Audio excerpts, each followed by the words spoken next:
Fala gurizada, tudo bem? Sejam bem-vindos a mais um conteúdo aqui no canal. Eu estou no saguão do Hotel da Concentração do Grêmio, em Luque, no Paraguai, o tricolor pronto para fazer a sua estreia na Sul-Americana nesta quarta-feira, 9h30 da noite, no estádio Defensores del Chaco. Eu estive há pouco no estádio do Esportivo Luquenho, onde a partida não vai acontecer porque o estádio está em reforma. Fui lá pegar a minha credencial, os garotos das categorias de base estavam treinando, fui muito bem recebido pelos paraguaios, muito legal a recepção. Eles estão estimando um público de 10 mil a 12 mil torcedores, porém a informação que o Grêmio tem é de um público muito menor por parte deles. A carga de gremistas foi de 6 mil, porém 1.000, no máximo 2 mil gremistas devem se fazer presente nesta partida. É importante estrear com vitória e que o Grêmio possa melhorar, mesmo que um pouco, o seu desempenho em relação aos últimos jogos. Historicamente, a gente se dá bem aqui no Paraguai. Eu lembro de 2007, naquela campanha que o Grêmio foi vice-campeão, o tricolor saiu vencendo o Cerro 1-0, gol do Lucas Leiva, o Sarra defendeu um pênalti, que possa ser algo parecido, que o Grêmio ganhe o confronto com o Esportivo Luquenho, que aliás é o único clube fora da capital Assunção a ter ganho um título nacional. E é o clube que Vilha Sante começou a sua carreira, sim. O Vilha Sante jogou no Esportivo Luquenho, depois foi para o Cerro, destaque por lá, a seleção paraguaia, para depois vestir a camisa do Grêmio, que é o que acontece até hoje. Bom, nesse vídeo a gente vai falar sobre uma possível troca, entre aspas, uma troca de atacantes. O Grêmio está de olho em um atacante e seria o retorno desse atacante, ele já passou pelo Grêmio, mas isso estaria meio condicionado a uma saída. A contratação de um atacante condicionada à saída de outro. E o Grêmio falou oficialmente sobre esse nome com o Alexandre Rossato, vice-futebol, que nos concedeu entrevista. A gente vai falar também sobre um possível atraso de salário. Circulou muito forte isso nas redes sociais nas últimas horas e o Alexandre Rossato foi muito categórico sobre este tema. Vamos falar sobre Bright White, ele é a grande novidade na delegação, os jogadores que ficam à disposição, as ausências e o time do Grêmio para essa estreia na Sul-Americana. Vamos falar também sobre coordenador técnico, porque esse assunto de novo está na pauta. O Grêmio vai contratar, pode ser o Felipão, o Maicon, outro nome? É tudo isso em nome de Matiello, corretora de seguros, e Consórcio Porto, depois da vinheta.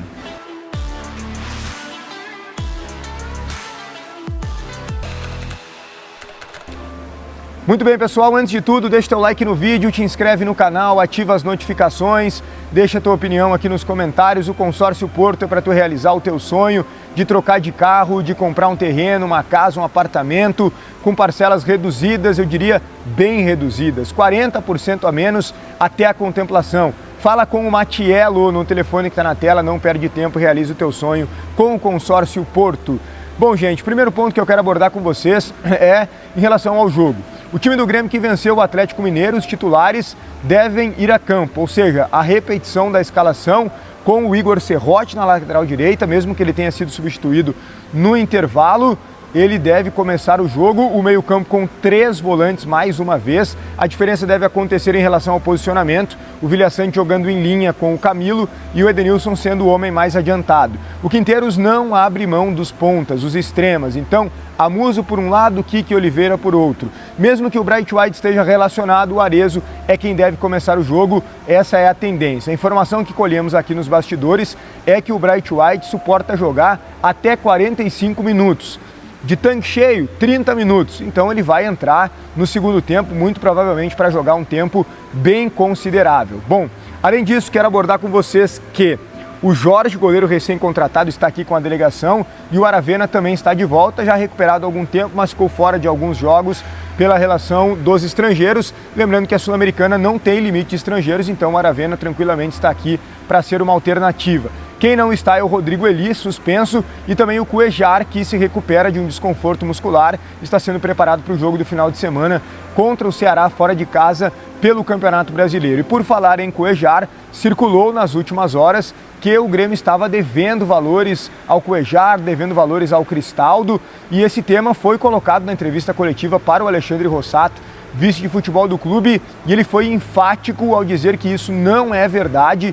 Disse que não existe nada nesse sentido, que o Grêmio está em dia com os vencimentos, seja de salário, seja de direito de imagem. com todos os jogadores do elenco, com todos os funcionários. O Grêmio não está devendo nada para ninguém e esse não é um problema. Inclusive o Rossato fez questão de dizer que o ambiente interno do Grêmio está ótimo, que há muita descontração, que está tudo muito positivo e que o Grêmio está passando de fato por um processo de reconstrução, um trabalho inicial com jogadores novos, com características diferentes e que faz parte essa demora para encaixar, mas que ele já tem visto uma evolução, mesmo que não tão significativa a cada jogo, e diz que espera mais melhora desse time do Grêmio, mais evolução nessa partida diante do Sportivo Luquenho, que o Grêmio possa ganhar e desempenhar. Tomara realmente que seja dessa forma. Então, se você ouviu falar de atraso de salário, atraso dos vencimentos, o Grêmio publicamente está dizendo que isso não é verdade.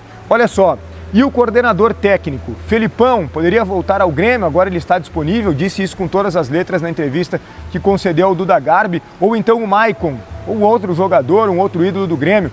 Se o Grêmio havia deixado aberta essa possibilidade em outras entrevistas, dessa vez o Alexandre Rossato foi também definitivo. Disse que o Grêmio não vai contratar um coordenador técnico, disse que esse não é o problema, que o Grêmio entende que não precisa desse profissional no momento, que o Tricolor está muito bem abastecido dessa função com outros profissionais, os auxiliares fazem isso de uma forma muito positiva e por isso ele descartou por completo a chegada do Felipão, do Maicon ou de qualquer coordenador técnico que possa ser especulado, como vem, acontecendo essa especulação, até porque o Grêmio deixou margem para isso. Quando o Guto Peixoto deu entrevista para a gente lá no Gremismo, dizendo que gosta da figura de ter um coordenador técnico, disse que o próprio Rossato também gosta e que o presidente também. Porém, embora eles gostem da figura de um coordenador técnico, eles entendem que o Grêmio não precisa disso hoje e por isso descartam a possibilidade de contratar um profissional para essa função.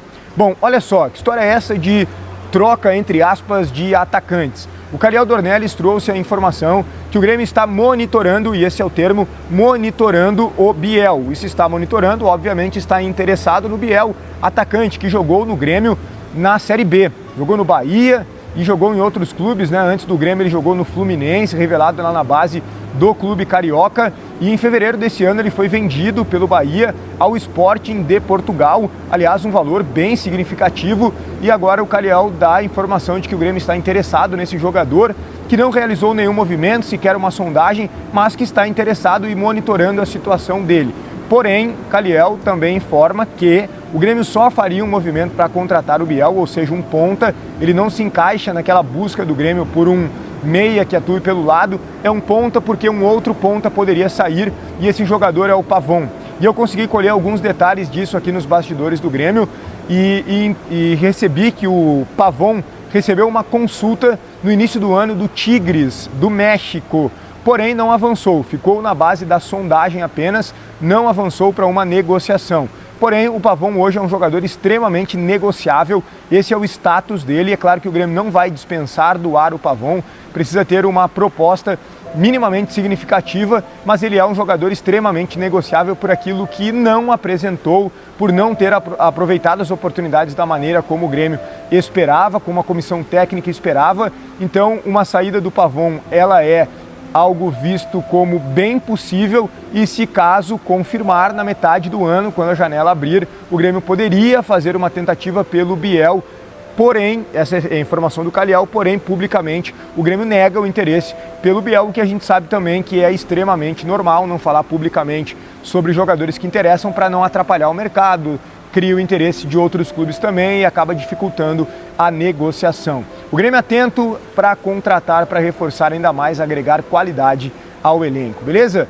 Deixa teu like no vídeo, te inscreve no canal, ativa as notificações, tua opinião é importante sobre todos os temas aqui nos comentários. Um grande abraço e até o próximo conteúdo.